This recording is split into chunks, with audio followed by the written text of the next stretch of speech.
Frères et sœurs, que la joie, l'amour, l'allégresse, la miséricorde de Dieu soit avec vous.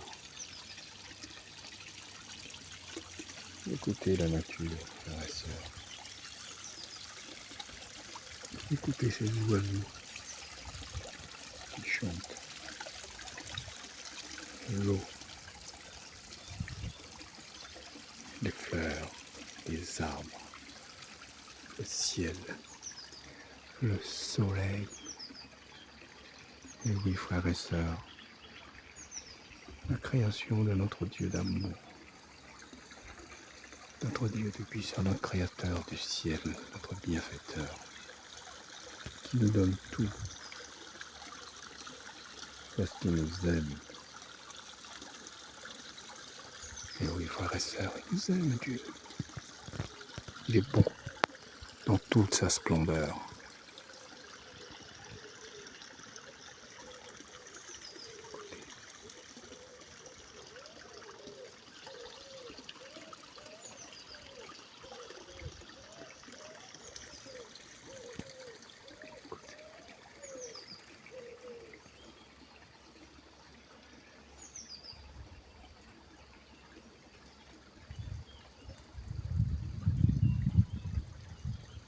Comme à l'accoutumée, frères et sœurs, comme je vous ai promis. On est toujours dans le mois de notre maman du ciel et de la terre, le mois de la Vierge Marie. Un extrait de l'évangile tel qu'il m'a été révélé de Maria Valtorta, qui nous parle de la Vierge Marie, la très sainte Vierge, qui est montée au ciel avec son corps et son âme, et qui intercède pour nous auprès de son Fils bien-aimé, le Verbe incarné, du Dieu vivant, notre Sauveur Jésus-Christ. Oui, frères et sœurs, la prière du rosaire, le chapelet, c'est notre nourriture aussi. On s'adresse à la Vierge Marie pour qu'elle prenne la prière, qu'elle envoie vers son Fils bien-aimé.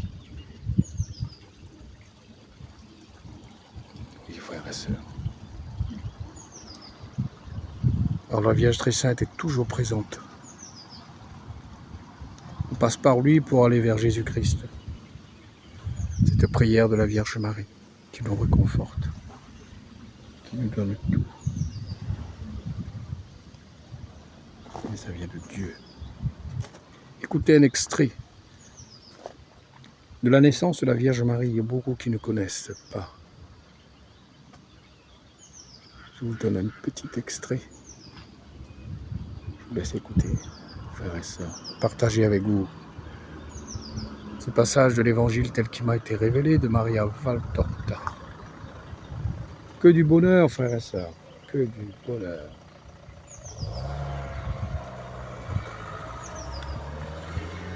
Son âme apparaît belle et intacte comme quand Dieu la pensa. Jésus dit : Lève-toi en hâte, ma petite amie. J'ai un ardent désir de te porter avec moi dans l'azur paradisiaque de la contemplation de la virginité de Marie. Tu en sortiras avec l'âme aussi fraîche que si tu venais d'être créée par le Père, petite Ève, encore ignorante de la chair.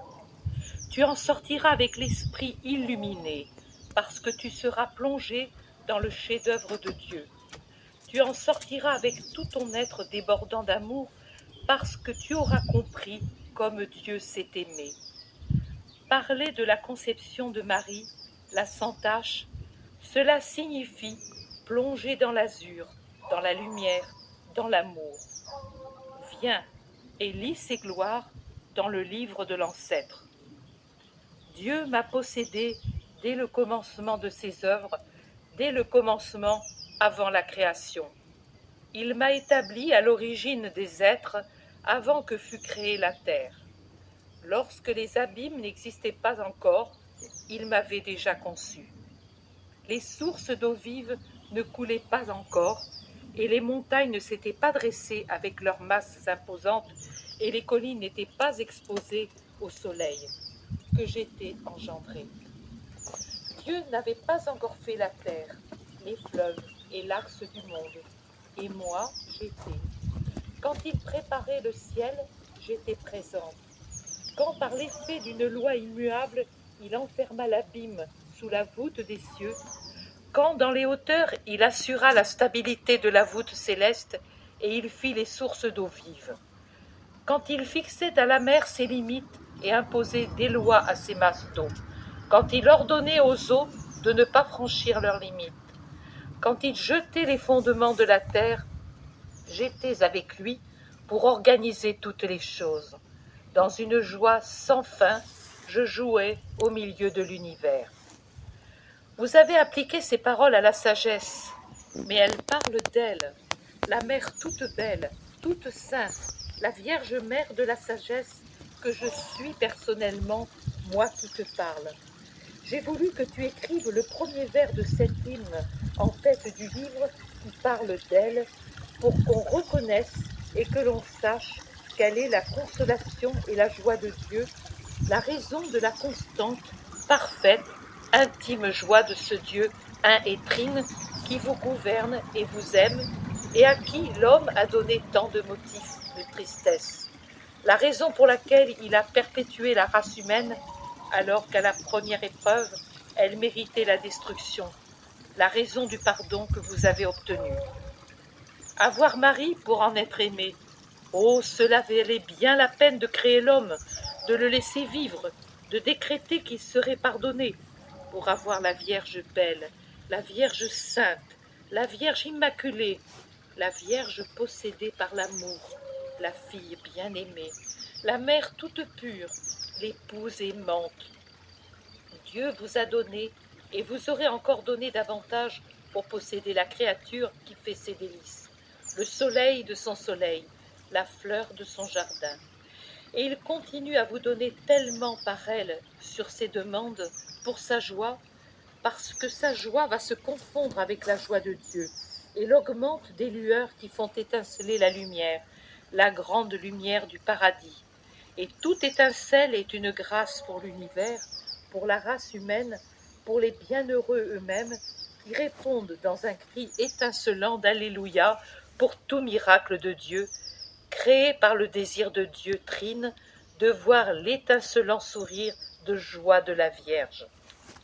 Dieu a voulu donner un roi à l'univers qu'il avait créé du néant, un roi qui fut le premier de nature matérielle parmi toutes les créatures sorties de la matière et elle-même matérielle, un roi qui fut un peu moins que divin par sa nature spirituelle, uni à la grâce comme il l'était dans l'innocence de sa première journée, et l'intelligence suprême qui connaît tous les événements les plus lointains dans les profondeurs des siècles, qui découvre incessamment tout ce qui était, est et sera, et pendant qu'elle contemple le passé et observe le présent, voilà qu'elle plonge son regard dans l'avenir le plus lointain et n'ignore pas comment sera la mort du dernier homme.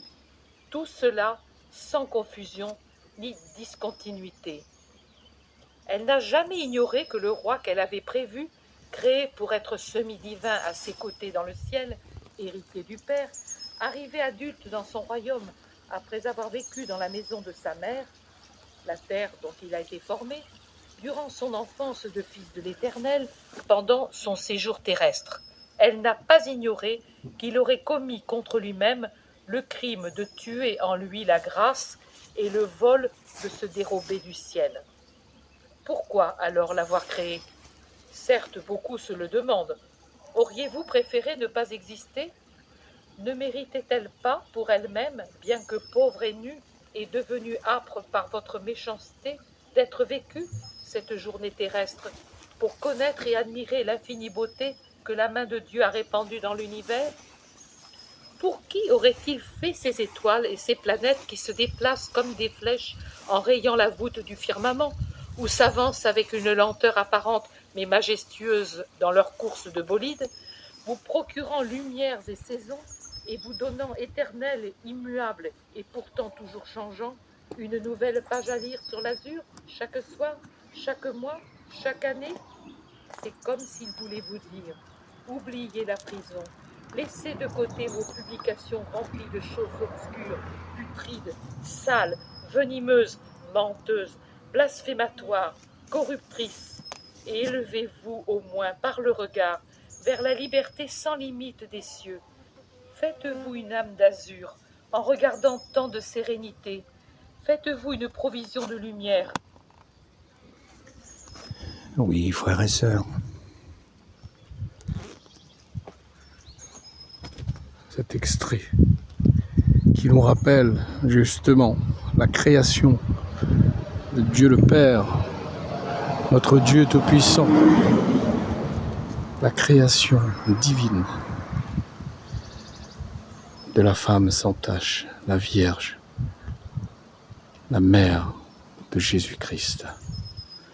Oui, quelle belle leçon de vie. Merci mon Dieu d'amour pour ta création, pour tout ce que tu mets entre nos mains, mon Dieu.